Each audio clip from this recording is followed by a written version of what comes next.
The operation that was done recently by the National Police in Marsabit was very interesting. Yeah, in Marsabit and Isiolo. I saw some people the other day saying, oh, some young people have been arrested because the president visited Isiolo. We don't play with national security. We are very serious people. And I told you that once we sit here, we know what's happening in our country.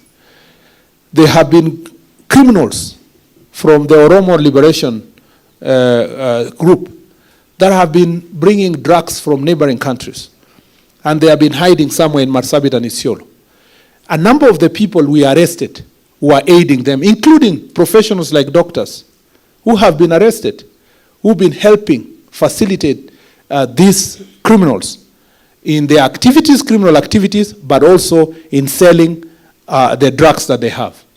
And a lot of bang was confiscated from them. And we arrested so many of them.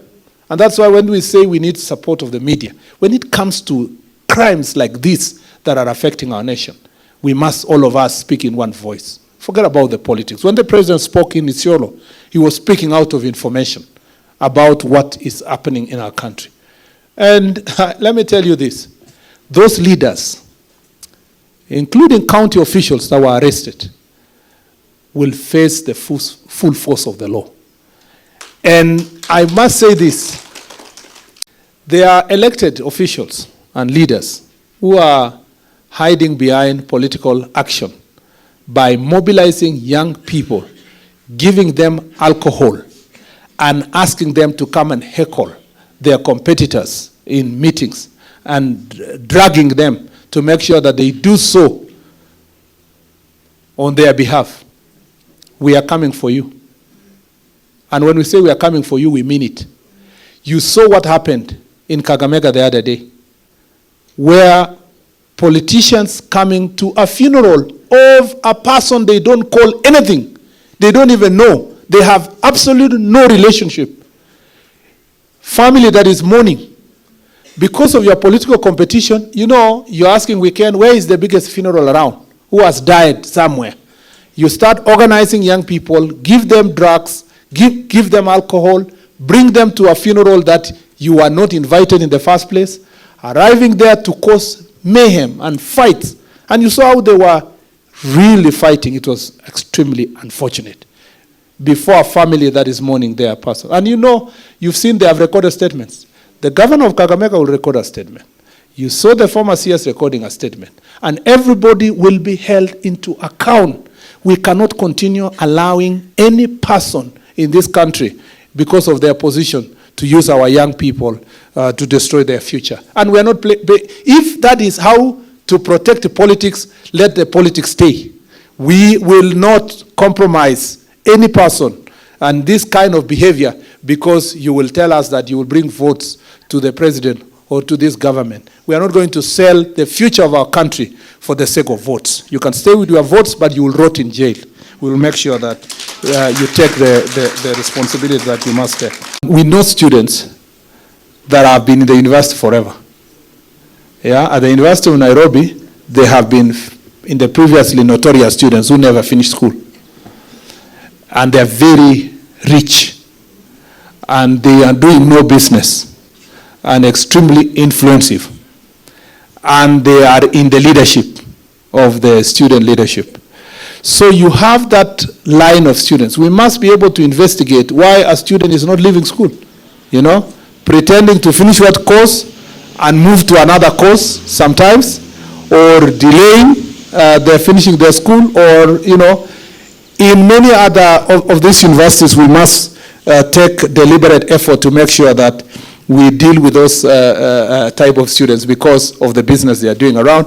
And IG, I think you need to strengthen, we need to strengthen all the police stations that are operating near the universities, whether it's Central Police in Nairobi here, or in Rongai near the university, Nazarene University, or the one near KU, with deliberate efforts, interagency within the police, to see how we can integrate these investigations.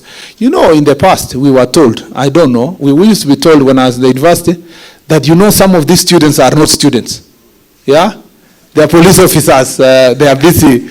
Why don't we go back there, IG, to make sure that we are having intelligence officers working within the university and with the university students and the police officers and all the team, we get proper intelligence and proper intervention in dealing with drugs and drug abuse within the university, especially with cannabis and heroin and cocaine, among others.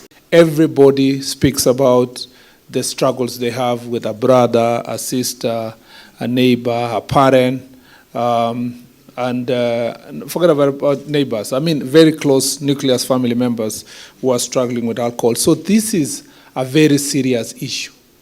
It's a very serious national issue. It's the greatest threat to the well-being of our country. It's a national security issue. The well-being of our country is threatened by drugs and substance abuse. And so when we are here, we have a very serious national duty, and this function must be taken as serious as it should. And I thank the IG for saying that the relevant department needs to be upscaled to the level of anti-terror unit, because there is, if we calculate the number of people we've lost using terrorism, it is lesser than the people we lose every day because of drugs, alcohol, and substance abuse, meaning therefore that we must take this fight as serious as it should. I thank my friend Wanyama Chebusiri, who really recognizes that this problem is national, and he told us about his experience in his village, because another villager the other day was making this conversation about only his village, forgetting to appreciate that it's about the country.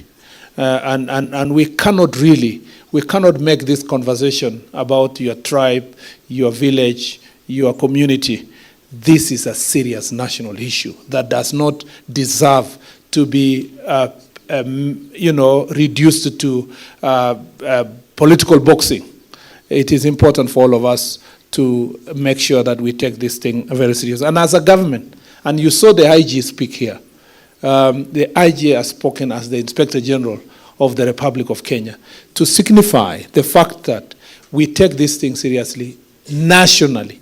And the government of Kenya does not target to allow alcohol to certain villages and people who have failed in the past to make money, because they have now lost the opportunity to make money in their pretentious efforts to fight alcohol, are cheapening this conversation. And this is a very serious issue.